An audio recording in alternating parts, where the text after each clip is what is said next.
할렐루야. 아멘. 나라 민족을 위해서도 계속해서 여러분 끝까지 기도해 주시길 바라겠습니다. 여러분 믿음 생활 하다가 보면 우리의 심령들이 조금 더 변화된 인생으로 좀 살아갈 수 없을까? 아니 일평생 예수를 믿었다면 조금 더 나은 믿음으로 살아갈 수 없을까? 그 뭐 조금 재산상의 손해를 입으면 손해 입었다고 좌절하고 그래서 교회 안 나오고 그러지 않고 좀 어려워도 힘들어도 즐거워도 기뻐도 꾸준하게 주님 바라보는 믿음으로 그렇게 좀 변화된 모습으로 살아갈 수 없을까? 여러분 어때요? 예수 믿고 많이 변화됐죠? 예, 요 두 줄 먼저 물어볼게요. 예수 믿고 심령이 많이 부드러워졌고 또 온순해졌고 또 믿음으로 든든히 서 왔죠? 아우, 일부도 대답을 아멘 많이 하는데 확실히 항상 일부보다 더 무슨 정보를 들으시는가? 요짝에 예수 믿고 많이 변했어요? 그렇게 또 먼저 하고 이래 하니까 아멘이 많이 나오겠지 당연히. 그래요. 주님 바라보는 그 믿음으로 그 다음에 우리의 성품이 선한 성품으로 변화됐죠? 다음엔 요부터 먼저 물어볼게요. 그렇습니다. 참 우리는 변화된 모습으로 살아가야 되는데 참 잘 안 돼요. 말씀을 읽고 그리고 또 기도도 하고 교회 안 나오는 것도 아니에요. 교회도 나오고 하는데도 안 변해 이게. 그래서 항존직을 선출할 때마다 늘 이렇게 딜레마에 빠져요. 이럴 수도 없고 저럴 수도 없고. 사람들이 없으니 사람을 세우는데요. 안수집사를 세우고 근사를 세우는데 그래서 그렇게 얘기합니다. 아이고 목사님 세워놓으면 다 변하게 잘해요. 그렇게 세운 사람이요 잘하는 사람 있어요. 그런데 대부분 그렇지 않아요. 자기 버릇 못 버리고 그 얄팍한 믿음 가진 그 변해지질 않더라고. 가만히 보면 이 참 잘 안 변해요. 이게 문제예요. 이게 어느 책에 보니까 이런 내용이 있습니다. 사람은 이 육신, 사람의 속사람 말고 사람은 속사람과 겉사람이 있잖아요. 이 사람의 겉사람은 주기적으로 모든 몸의 세포들이 변화된대요. 변화되는데 머리끝에서 발끝까지 이 이빨, 이 치아만 놔두고 머리끝에서 발끝까지 모든 부위들이 세포가 죽고 생성되고 이 내장 창자까지 대장, 소장, 그 다음에 모든 직장, 이 모든 부분들이 간까지 이런 모든 것들이 세포들이 새로 바뀐대요. 남자는 그런 기간이 5년 걸리고 여자는 7년이 걸린대요. 그러니까 여자들이 더 질기고 여자들이 더 독하고 죄송합니다. 더 수명이 긴 이유도 거기 있는 것 같아요. 남자는 5년 만에 싹 바뀐대요. 여자는 7년 만에 싹 바뀌고 그러니 7년이나 5년 되면 새 사람하고 사는 거라 여러분. 무슨 말인지 알아요? 머리도 수도 없이 빠져요. 머리 수도 없이 빠지는데 아침에 이제 세수하고 이래 하다 보면 이게 탈모인지 털갈인지 머리 빠지는 수도 없이 빠지고 일어나고 빠지고 이게 온몸의 변화가 다 일어난다고. 그렇습니다. 우리는 그 모습은 매일매일 늙어지고 가고 후패해지는 것 같지만 사실은 그런 상태에서 세포들이 계속 생성되고 죽고 그래서 바깥의 것은 이렇게 비늘로 막 떨어져 나가잖아요. 노폐물로 빠지면 대소변으로 빠지기도 하고 다 빠지고 새롭게 생성되고 새롭게 생성된답니다. 그런데 문제는 속사람이에요. 그 사람은 이렇게 날마다 세포가 새롭게 변해가도 속사람은 그렇지 않는데 문제가 있어요. 안 변한단 말이죠. 어느 젊은 분이 건강에 이상이 와서 병원에 가서 검진을 받아보니 의사 선생님으로부터 혈당 수치가 너무 높아 당신은 당뇨다라고 하는 이런 진단을 받았습니다. 의사 선생님 경고합니다. 당신의 생활 태도를 바꿔야 됩니다. 음식을 바꿔야 됩니다. 음식 너무 기름진 거 먹지 말고 운동 안 하죠? 운동해야 돼요. 그리고 보리밥 같은 거나 먹고 이렇게 해야 되니 식사요법과 운동요법을 잘 조목조목 집어 가르쳐 줍니다. 그런데 대부분 그렇답니다. 10% 정도가 따라한대요. 한 10% 정도. 근데 90%는 안 변한대요. 처음에는 두려움과 불안 때문에 의사 선생님의 말을 듣고 잘 따라하다가도 어느 순간인가 힘이 들잖아요. 내 살아왔던 삶의 패턴을 바꾸고 내가 먹고 살아왔던 이 음식의 입맛을 바꾼다는 게 쉽지 않아요. 쉽지 않아요. 그래서 한 90%는 실패한대요. 그래서 적당한 타협선을 맞추어서 약도 먹고 운동하는 듯 90%는 그렇게 살아간답니다. 그렇습니다. 여러분, 사람이 변한다고 하는 것은 좀처럼 쉬운 일은 아닙니다. 오히려 그 사람의 육체 세포는 저절로 변해가지만 속사람은 변하지 않는데 문제가 있습니다. 그러면 변화라고 하는 것이 왜 일어나야 하나요? 문제는 변해야 되는데, 변하면 내 인생의 행불행, 행복과 불행이 여기에 달려 있다고 하는 사실을 우리 모르고 살아가요. 내가 변하면 우선적으로 내가 행복한데 그게 안 된단 말이에요. 이 성격이라든지 이런 것들이. 내가 변하면 가족들이 행복해요. 내가 변하면 자녀들이 행복해요. 내가 먼저 변하면 가정이 행복해요. 이걸 몰라. 안 변해요. 이게 문제란 말이에요. 그래서 내 생각대로 내 의도대로 살아가려고 하는 이런 것이 강하게 좀 갔다가 다시 돌아오고 이런 모습으로 우리는 살아가요. 여러분, 변화라고 하는 게 뭔가요? 변화라고 하는 것은 지금 현재의 내면 상태가 좋지 않습니다. 그러니 이 좋지 아니하는 이 내면 상태를 내가 벗어나서 더 나은 내면의 모습으로 발전되어 가는 것, 이걸 변화라고 할 수가 있겠죠. 왜 변화돼야 되나요? 원래 우리 인간들은 하나님으로부터 지음받았을 때, 아담과 하와로 지음받았을 때는 순전한 존재들이었다, 이렇게 얘기를 해요. 죄도 없고 상함도 없고 해함도 없었어요. 하나님이 아담과 하와를 만들었을 때는 눈으로 하나님을 볼 수 있었고 죄가 뭔지도 몰랐어요. 너무너무 좋았습니다. 온전했습니다. 모든 피조물들도 행복해했어요. 그런데 아담과 하와가 범죄를 함으로 말미암아 하나님의 형상이 깨어지고 마음의 심령이 악해지기 시작했어요. 죄를 추구하게 됐습니다. 뻔뻔해지기 시작하고 비양심적이 되고, 그래서 자기 이기주의적인 마음을 생기게 되고, 그렇게 되니 모든 동식물들도 악해지게 되고 약육강식이 나타나게 되고, 그래서 이 세상은 불안하게 되고 불행한 존재가 인간이 되어져 버리고 말았어요. 이게 죄 아래에 있는 인간이에요.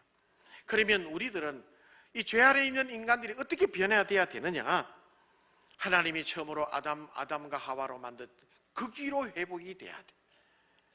처음에 아담과 하와를 만드셨을 때 범죄하기 전의 모습으로 회복이 돼야 되는데 그걸 우리는 변화라고 얘기를 하고 있단 말이죠.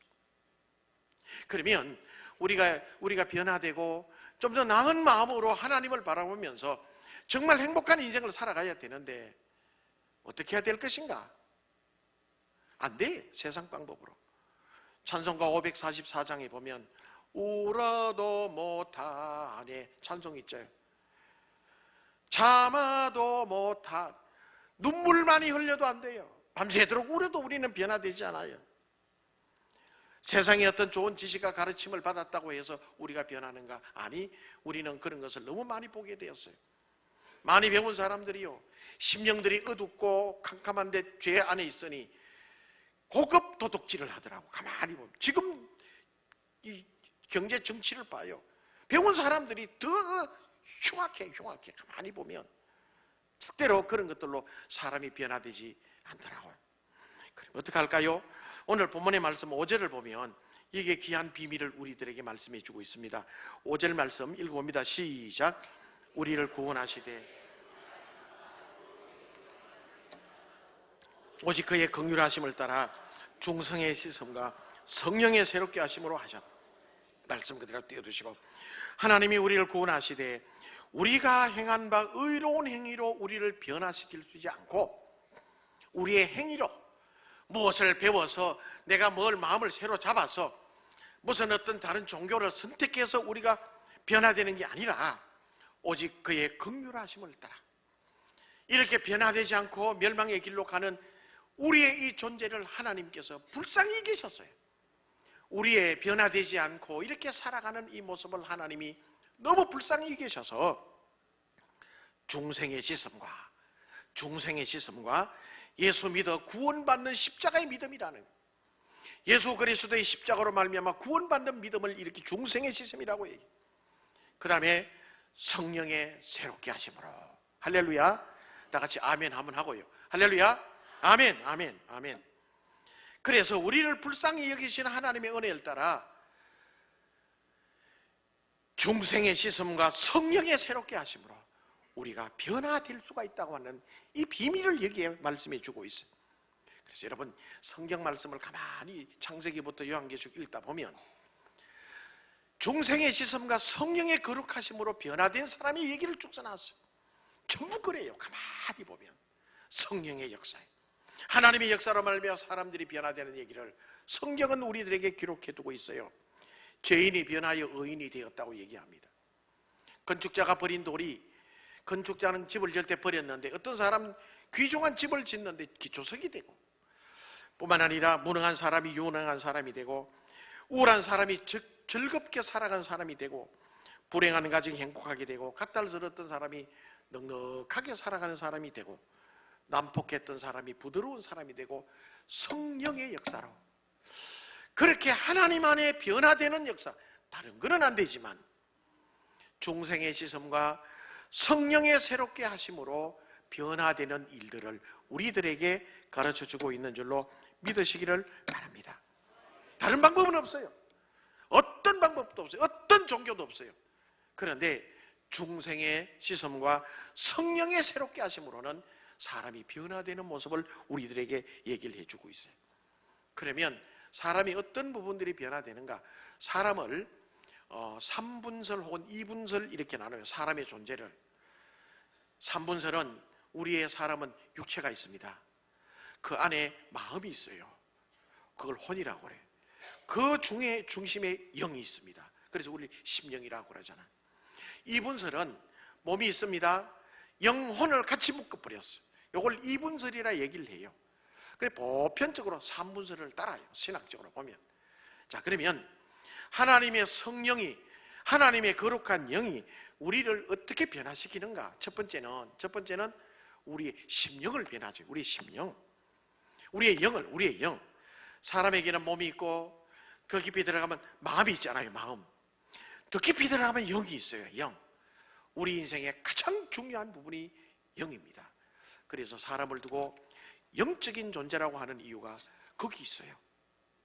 귀신 아니고 사람을 영적인 존재라고 하는 이유는 우리 심령 속에 영이 있기 때문에, 이 심령 속에, 우리의 영혼 심령 속에, 영 속에 하나님의 영이 역사하면 우리는 하나님의 사람이 돼요. 믿으시기 바랍니다. 그를 두고 성령의 사람이라 얘기를 해요. 하나님의 사람이에요. 반면에 이 우리의 영 속에, 심령 속에 거짓 영이 역사하면 이단에 빠져요. 이단에 빠지면 사람이 이상해져요. 이 영 속에 바른 하나님의 영이 역사하셔야 돼. 하나님의 바른 영을 받아들여야 돼. 그런데 어떤 이상한 계기를 통해서 거짓 영을 받아들여요.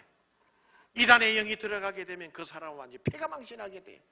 여러분, 신천지 이단이 왜 경계하라고 하는지 하면, 남편이 신천지에 빠지면 아내도 없어요, 자식도 없어요, 완전 혼자 나돌아다니고 말아요.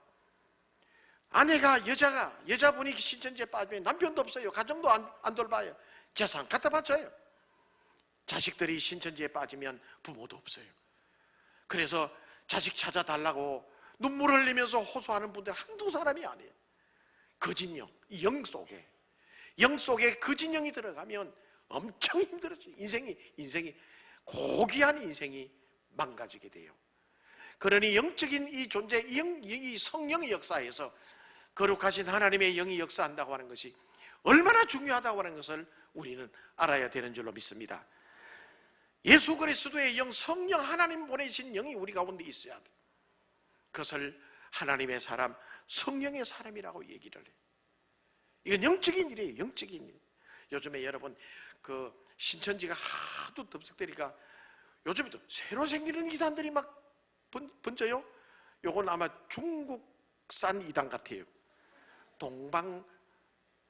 동방번개. 이름도 하여튼 뭐 번개라니 번쩍거리지 몰라도 중국에 휩쓸고 있어요. 대륙을 휩쓸고 있어요. 한국에도 2만 명인가 3만 명인가 추장자가 있고, 굉장히 지금 모두 우리 기성 건전한 교회들이 신경을 곤두세우고 있어요. 동방번개. 한번 따라해 봅니다. 시작. 번개. 동방에서 떠는 번개라 그래요. 희한해요. 한번 감염이 되면, 이단의 영에 감염이 되면 빠져나올 수도 없어요. 사람의 인생이 망가져요. 여러분, 성령이 역사하면 우리 심령 속에 뜨거워져요. 감사하게 돼요. 예배 시간에 은혜가 임했던 거 여러분 체험하신지 모르겠어요. 예배를 드립니다. 예배를 준비하기 전에 또 목사는 예배를 위해서 기도해요. 하나님의 성령님이 이 예배에 충만하게 해달라고. 한 성도도 하나님의 영의 임재를 느끼지 못하는 성도 없게 해달라고. 찬송을 부를 때 하나님의 역사가 임하게 해달라고. 그래서 어떤 분들은 말씀을 듣다가 하나님의 영에 자기의 심령이 사로잡혀요. 은혜 받게 돼요. 많은 분들이 그런 얘기를 해요. 목사님, 어젯밤에 혹시 우리 집에 왔다 갔습니까? 우리 둘 내외가 얘기하는 얘기를 어떻게 그렇게 설교로 얘기해 주실 수 있냐? 그렇게 얘기하는 분이 있는가 하면, 어떤 분들은 목사님 어찌 내 문제를 그렇게 잘 알고 얘기한, 다 다르게 하나님의 역사를 임재를 체험하게 돼요. 심지어는 막 너무 힘든 인생을 살아, 또 여러 가지 많이 어려운 일이 있는데 설교 말씀도 귀에 들리지도 않아요. 그런데 찬송을 하는데 찬송한 가사 한 줄이 내 심령 속에 팍 찔려요. 은혜가 돼. 심지어는 어떤 분들은 헌금기도에 은혜 받는다는 얘기도 있어요. 목사님 축복기도해 주시던데요. 내 마음이 찡해요. 우리의 영은 하나님의 성령, 하나님의 영이 역사할 때 우리 심령이 변화되는 역사가 일어나게 될 줄로 믿습니다. 여러분, 성령의 역사예요. 영적인 일이. 어느 분이 아내 등살에 못 이겨 교회 출석하게 돼서 자꾸 잔소리하니까, 그렇게 남편이 교회를 안 다니고 아내가 신앙이 있는 집은요, 걱정 안 해. 언젠가는 데리고 나올 걸 믿어요. 잔소리를 하든 바가지를 끌든 어쨌든 데리고 나오더라고. 근데 반대가 되면 힘들더라고, 가만히 보면. 근데 요 과정에는 아내가 예수를 잘 믿고 남편이 교회를 잘 안 다니는데 바가지가 끌고 못 견디고 솔 봐서 교회 나왔대. 근데 자꾸 나보다 보니까 목사님 설교가 재밌더라네. 재밌죠? 귀에 속속 들어가더라네. 안 들으려고 해도 속속 들어가더래, 귀에. 근데 은혜가 되더래요, 그게. 내가 인생을 이래서 살아서 안 되고, 내가 어떻게 살아야 될까, 이런 생각이, 심령이 자꾸 변화가 되면서 세례도 받게 되고, 그래서 마음의 은혜를 받게 되고 기독교인이 됐대요. 어느 날 그분이 그래 얘기를 하더랍니다. 아내한테 앉혀놓고, 내가 세상에서 가장 잘한 선택은 당신을 선택한 거고, 가장 큰 복은 당신을 통해서 믿게 된, 예수님을 믿게 된 은혜 안에 선 것이 가장 내가 큰 복이라고 생각한다, 고백을 하더래요. 여러분, 이런 고백이 우리들의 고백인 줄로 믿습니다. 여러분, 우리가 찬송하고 기도할 때, 잠잠히 있을 때, 주여, 아버지, 나 하나님 너무 좋아요. 하나님, 나 너무 내 마음이 왜 이렇게 하나님이 좋은지 몰라요. 고백하신 분 있는지 몰라요. 고백 한번 해보세요. 영적인 일이에요. 하나님 앞에, 하나님, 나 하나님 너무 좋아요. 운전하다가도 하나님, 나 너무 좋아요. 하나님, 내가 하나님 앞에 어떻게 살았을까? 하나님 너무 좋아요. 하나님 너무 사랑해요. 하나님 좋아요. 영적인 일이에요. 하나님의 영이 역사하시면 우리의 심령이 변화가 되고, 악한 영인지 거짓 영인지 이단의 영인지를 분별할 수 있는 능력도 하나님이 허락해 주시는 줄로 믿으시기를 바랍니다. 성령의, 하나님의 영의 역사를 붙잡고 믿음으로 나가면 승리하는 인생이 돼요. 변화되는 인생이 그렇게 되는 것입니다. 그 다음에 두 번째는 마음을 변화시켜 주는데요, 영을 붙들고 있는 영의 그 둘레에 있는 것이 마음인데, 이걸 혼이라고 그러기도 하고, 동물들에게는 영은 없습니다. 혼만 있어요. 그런데 이 마음은 우리의 감정과 생각과 자기 의지, 이런 것이라고 얘기할 수가 있죠. 정신적인 모든 활동을 마음 혹은 혼의 차원이라 얘기할 수가 있어요. 기분이 좋을 수도 있습니다. 기분이 안 좋을 수도 있습니다. 상처를 줄 수도 있고, 상처받았다고 얘기합니다. 이거 다 혼의 차원, 마음의 차원이에요. 마음의 차원. 그런데 이 성령께서 우리의 마음을 두드려서 우리의 마음을 문을 열어드리면 우리의 마음에 은혜가 돼요. 우리의 마음의 문이 열리게 되면 영의 차원으로 하나님이 역사를 해주셔요. 이 성령께서 우리의 마음을 두드려 주시는데, 찬송으로 두드려 주시고 말씀으로 두드려 주시고 예배 분위기로 통해서 우리에게 두드려 주셔요. 그래서 우리 심령 속에 주님 앞에 나가서 예배드리고 싶은 마음이 생기게 해주셔요. 여러분, 교회 토요일 되고 주일 아침 되면 교회 가야지, 교회 가 예배드려야지, 이런 마음이 생기죠. 성령의 역사인 줄로 믿으시기 바랍니다. 성령께서 우리의 마음을 그렇게 움직여 주셔요. 교회 나가야 돼요. 교회 나가야 돼. 근데 어떤 분 그런 얘기 하시더라고. 처음에는 교회 와가지고 이래 보니까요, 교회가 참 희한한 데다. 저리 다, 그리고 닭장처럼 이렇게 꼭 닭장 같대요. 탁 이래놓고 꼭 그냥 앉혀놓고, 얼굴 보니까 조명이 그래서 그런지 몰라도 우중충하게 왜 저렇게 앉아있노? 이 좋은 날에 밖에 나가면 골프도 한 게임 치고, 아니면 계곡에 가면 다리 둥둥 걷고 발 좀 이래 담그고, 수박 한 뒤 가지고 가가지고 시원하게 해가지고 나무 밑에서 책 한 권 가져가든지 뭐 폰을 가져가든지 시원하게 하루 잘 쉬고만 좋을 텐데, 이 사람들이 정신 나갔는가? 처음에 그래 생각했답니다. 그런데 와서 심령의 변화를 받고 은혜를 받고 보니까, 아, 여기에 비밀이 있구나. 할렐루야. 그래서 하나님을 잘 믿는 사람이 됐다는 얘기를 하는 사람도 있어요. 마음의 차원입니다. 내 마음이 뜨거워지고 내 마음의 문이 열리고 하나님의 영이 내 마음을 두드려요. 성령께서 두드려요. 하나님의 영이 두드려요. 요한복음에 보면 내가 보내신, 내 하나님께서 보내신 영, 거룩한 영이 너희들을 알게 하시고 너희들을 가르치시고 너희들로 하여금 믿음을 가지게 할 것이고, 성령의 역사를 우리들에게 얘기를 해주고 있어. 성령의 역사를 인정해야 돼. 그 다음에 세 번째는 우리의 삶을 변화시켜 주잖아요. 우리의 생활을 변화시켜 줘요. 성령의 역사가 나타나면 마음이 변화가 되잖아요. 그렇다 보니까 우리의 육신도 건강해져요. 심지어는 질병이 낫는 역사가 나타나게 돼요. 사랑할 수 없었는데 사랑하게 되고, 기뻐할 수 없는 중에도 기뻐하게 돼요. 농사가 잘 안 돼서 걱정이 태산 같지만 같이 하나님 바라보며 살자. 하나님께서 인도해 주시겠지.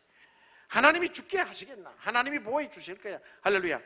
이런 모든 육신적인 차원에서도 성령은 우리들을 인도해 주시고 변화시켜 주셔. 하나님의 놀라운 역사로 우리를 인도해 주실 줄로 믿습니다. 할렐루야.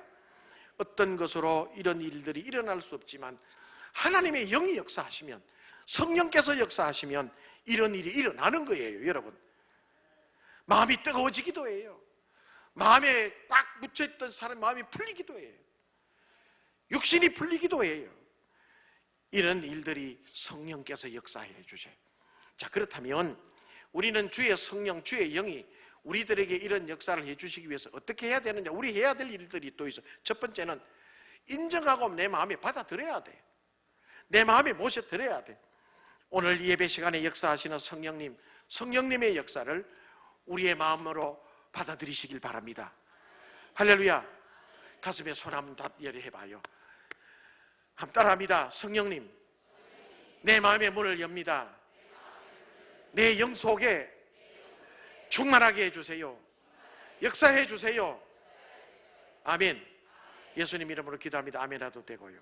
여러분, 요한계시록 3장 20절을 한번 봅니다. 요한계시록 3장 20절을 보면 이렇게 읽어보면 시작. 볼지어다 내가 문 밖에 서서 두드리노니 누구든지 내 음성을 듣고 문을 열면 내가 그에게로 들어가 그와 더불어 먹고 그는 나와 더불어 먹으리라. 이 문고리는 안에 있어요. 그래서 볼지어다 내가 문 밖에 서서 두드리노니, 하나님의 영이 우리 마음을 두드릴 때 누구든지 내 음성을 듣고, 지금 이 설교 말씀을 듣고 이것을 설교 말씀은 하나님의 음성이라고 듣고 내 마음의 문을 열면 성령님이 내게 들어오셔서 나와 더불어 먹고 마시고 함께 동행하는 역사가 일어나게 될 줄로 믿습니다. 내 마음속에 성령, 하나님의 영이 내 마음에 들어와 달라고, 나를 지켜달라고, 그래서 내 마음에 평안을 달라고, 믿음을 달라고 우리 심령을 주님 앞에 내드려야 돼. 그 다음에 두 번째는 충만하게 역사해 달라고 해야 돼. 에베소서 5장 18절 말씀에 보면, 에베소서 5장 18절 읽어봅니다. 시작.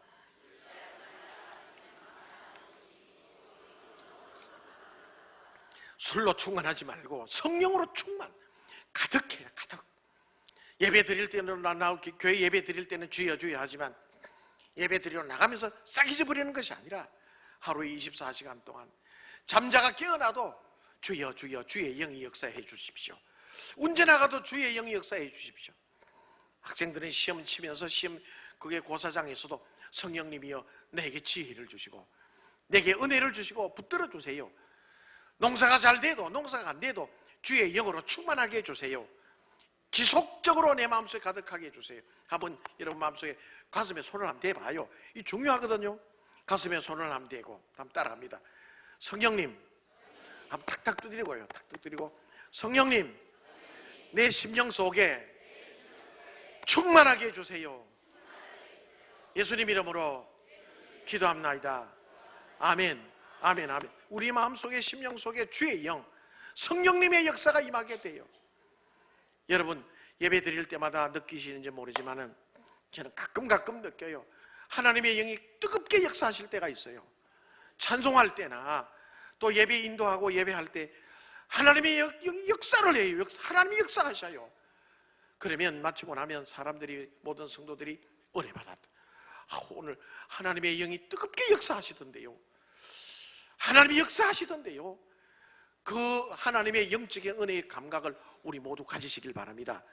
성령이 충만하면, 하나님이 충만하면 여간 어렵고 힘든 일을 만나도 이겨나갈 수가 있어요. 하나님 바라보는 믿음이 생기잖아요. 근데 세상의 영으로 충만하면 이겨나갈 수가 없어. 극단적으로 가잖아요. 그러면 안 되잖아. 하나님의 영이 충만하시길 주님의 이름으로 축원합니다. 요약해드립니다. 우리는 몸이 있고 혼, 마음이 있고 영이 있습니다.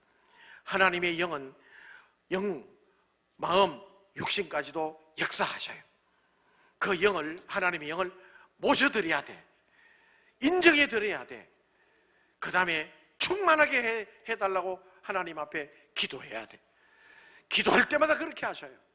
찬송할 때마다 그렇게 하셔요. 하나님의 사람, 성령의 사람으로 승리하며 살아가는 우리 모두가 될 줄로 믿습니다.